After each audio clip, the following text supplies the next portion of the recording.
सबसे ज़रूरी खबर जो मैं आपको नहीं बताने वाला, वो आप सबको पता है कि बोर्ड के एग्ज़ाम्स कैंसिल हो रहे हैं। सीबीएसई ने कैंसिल कर दिया, अब स्टेट बाय स्टेट कैंसिल होने वाले, 2-4 स्टेट कर भी चुके हैं, आगे पता नहीं क्या होता है। कुल मिलाकर के जो बच्चे दिन रात मेहनत कर करके बोर्ड की तैयारी कर रहे थे, उन्हें ये समझ में आने लगा कि ये जो उन्होंने पढ़ाई करी वो कोई एग्ज़ाम उनकी पढ़ाई को डिसाइड नहीं कर सकता। इसीलिए हम आपसे अभी भी किसी भी कंपटीशन या किसी भी और एग्जाम की तैयारी के लिए नहीं कहेंगे। हम आपको सिर्फ ये बताएंगे कि आपकी पढ़ाई कहाँ कहाँ काम में आ सकती है। तो आप इस बात पर बिल्कुल फोकस करके चलें कि हमने क्या पढ़ा हुआ है और हमें क्या पढ़ लेना चाहिए, जिससे कि हम कहीं ना कहीं सेटल हो सकें या फिर हमको अपने आप ही रास्ते मिलते चले जाएंगे। अगर हमारी जिस लेवल की पढ़ाई होगी वैसे ही हमें रास्ता मिल जाएगा। हमारा कोई भी एग्जाम ये डिसाइड नहीं कर सकता है कि हमारी पढ़ाई कितनी काम की है। तो आप देख लीजिए कि आप 11th-12th के बच्चे, खास करके पीसीएम एंड पीसीबी वाले, तो आप देखें कि जिन बच्चों ने फिजिक्स केमिस्ट्री मैथ लिया हुआ था और जो स्कूलिंग कर रहे थे वो 11th को तो हल्के में ही ले गए। अब एक बच्चा हल्के में नहीं ले गया, 90% बच्चे स्कूलिंग वाले हल्के में ही ले जाते हैं, वो ज़्यादा सिलेबस नहीं पढ़ते। और लेकिन जब वो 12th में आते हैं तो सभी सीरियस हो जाते हैं, चाहे फिजिक्स केमिस्ट्री मैथ हो, चाहे फिजिक्स केमिस्ट्री बायोलॉजी हो।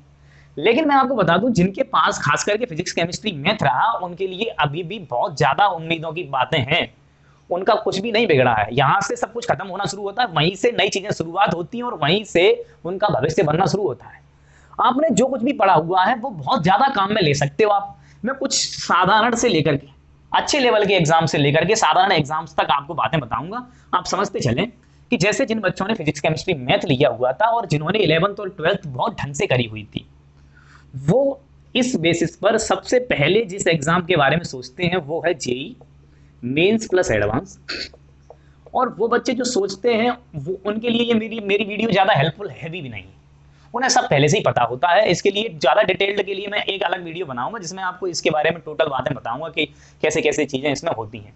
लेकिन जो बच्चे आईआईटी जेई या फिर जेई एडवांस के लिए पढ़ते हैं, उनको कुछ छोटे कंपटीशन के बारे में थोड़ा सा इंटरेस्ट कम होता है, लेकिन अगर वो किसी भी और छोटे कंपटीशन को दें तो वो तो आराम से निकाल जाते हैं। तो कुल मिलाकर के काम कौन करता है? काम करती है आपने जो नॉलेज गेन करी है वो। यहाँ पर आप फिजिक्स केमिस्ट्री मैथ अगर स्ट्रीम रखते हैं तो ज़्यादातर बच्चे मैंने देखा है जो इधर वाली स्ट्रीम में होते हैं उनका फिजिक्स और मैथ स्ट्रॉन्ग होता है, केमिस्ट्री थोड़ी सी हल्की पड़ जाती है।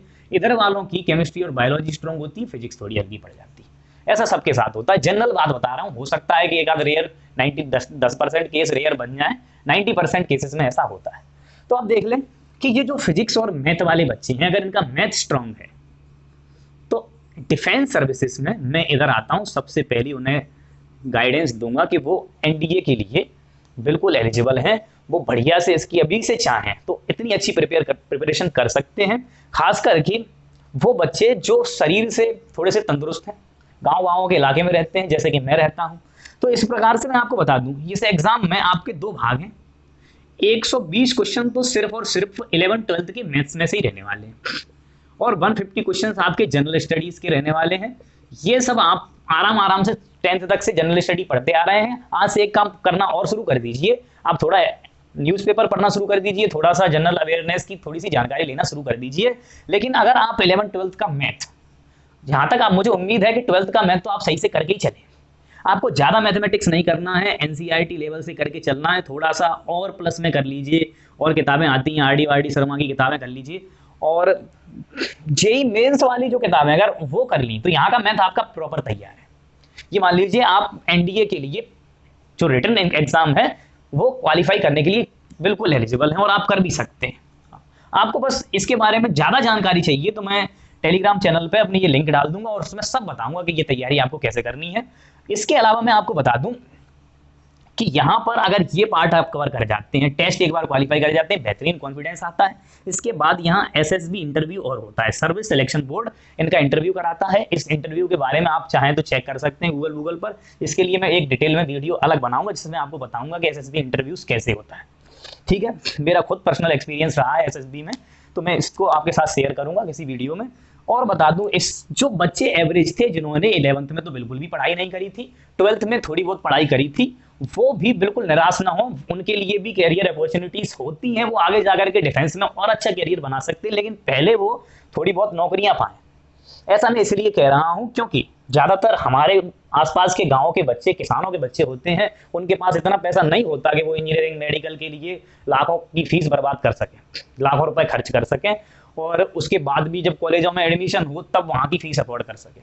तो ज़्यादातर बच्चे, मैं अपने यहाँ पर, मैं खुद पर्सनली एक्सपीरियंस बता रहा हूँ कि वो कोशिश करते हैं कि वो जैसे ही 12th करें उनकी नौकरी वोकरी लगे, इसी फोकस में रहते हैं। तो उनके लिए सेना में, एयरफोर्स में, Indian air force, Indian navy, Indian coast guard, ये अलग अलग एग्जाम कराते हैं जिनमें आपका यहीं से फिर सिलेबस रहेगा पीसीएम में से फिजिक्स और मैथ खास करके। एयरफोर्स के लिए ये एक्स ग्रुप का एग्जाम होगा, यहां पर नेवी के लिए ये AA का एग्जाम होगा, कोस्ट गार्ड के लिए GD का एग्जाम होता है, और इन सब में भी आपका ज़्यादातर यही पोर्शन रहता है, फिजिक्स और मैथ। ज़्यादातर क्या यही रहेगा, एक्स ग्रुप वाले में फिजिक्स और मैथ रहेगा। इसके अलावा एक एग्जाम और एक्स्ट्रा होता है जिसमें आपकी इंग्लिश आ जाती है। ठीक, तो अगर आप फिजिक्स और मैथ थोड़ा सा भी पढ़ चुके हैं तो थोड़ा सा उसको और ज़्यादा पढ़ लीजिए।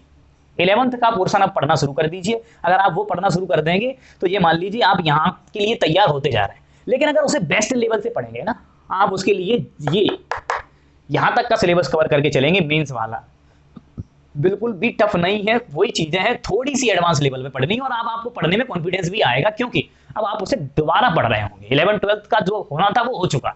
देखो कोई भी सब्जेक्ट या कोई भी चैप्टर, अगर आप देखो आज से मैं अगर 12th में आ गए, आप मैं 10th की या 9th की किताब उठाने को कहूँ तो आप उसे बड़े आसानी से समझ सकते हैं। तो ऐसे ही अब अगर आप 11th से शुरुआत करेंगे तो आपको ये बहुत आसानी से, बहुत अच्छे से समझ में आएंगी चीजें। तो बिल्कुल भी निराश ना हो, एक बार फिर से पढ़ाई में लग जाए। आपके पास करियर अपॉर्चुनिटीज हैं, सबसे ज्यादा करियर अपॉर्चुनिटीज इनके पास ही होती हैं। यहाँ के बच्चे भी बहुत सारी करियर अपॉर्चुनिटीज रखते हैं। ये मेरी स्ट्रीम रही है तो मैं यहाँ तुम्हें ज्यादा स्ट्रीम बता सकता, ज्यादा करियर अपॉर्चुनिटीज बता सकता हूँ। यहाँ पर ज्यादातर बच्चे नीट के एग्जाम के लिए भागते हैं, लेकिन जो बच्चे नीट के लिए तैयारी करते हैं उनके पास और बहुत सारी अपॉर्चुनिटीज होती हैं। बहुत सारे एग्जाम्स ऐसे हैं स्टेट लेवल पर, वेटनरी वाले भी एग्जाम्स होते हैं। कुल मिलाकर के ये नौकरी पा जाते हैं, अपना जीवन सेट कर लेते हैं, उसके बाद जो एक्स्ट्रा करना चाहें वो कर लें। इसके अलावा इनके लिए भी इन डिफेंस सर्विसेज में वाई ग्रुप हो जाता है, वैसे ही SSR हो जाता है नेवी में। इस प्रकार से इनके लिए भी एग्जाम्स चलते रहते हैं। ये जल्दी नौकरी लगाना चाहें तो ऐसे एग्जाम्स दे सकते हैं। इनकी डिटेल में आप अलग मुझसे पूछ सकते हैं, कमेंट बॉक्स में पूछ सकते हैं, टेलीग्राम चैनल पर पूछ सकते हैं, सबके बारे में आपको बता सकता हूँ। मुझे आप ये पूछ लीजिए कब किस एग्जाम के लिए क्या पढ़ना है, वो सब आपको। लेकिन केवल देखो मैं बता दूं, किसी एग्जाम के अगर पॉइंट ऑफ व्यू से पढ़ोगे तो आपको हमेशा से प्रेशर ही प्रेशर लगेगा।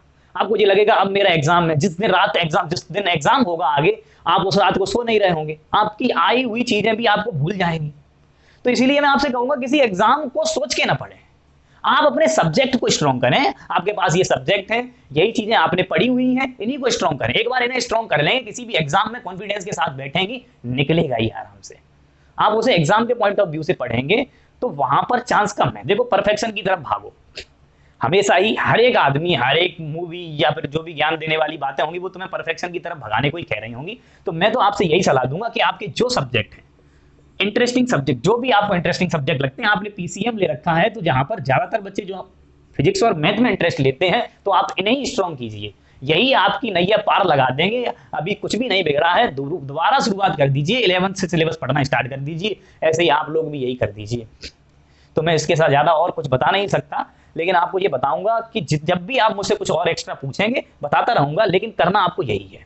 केवल अपने सब्जेक्ट स्ट्रॉन्ग करने हैं, स्टे मोटिवेटेड, कुछ भी नहीं करना है, केवल कूल रहना है। अगर जितना ज्यादा, देखो पढ़ाई में सबसे ज्यादा जरूरी चीज होती है केवल अपने माइंड को शांत रखना। अगर अपना आप माइंड शांत रख पाते हैं तो दुनिया का कोई भी काम कर भले ही ना पाए, लेकिन पढ़ाई कर सकते हैं।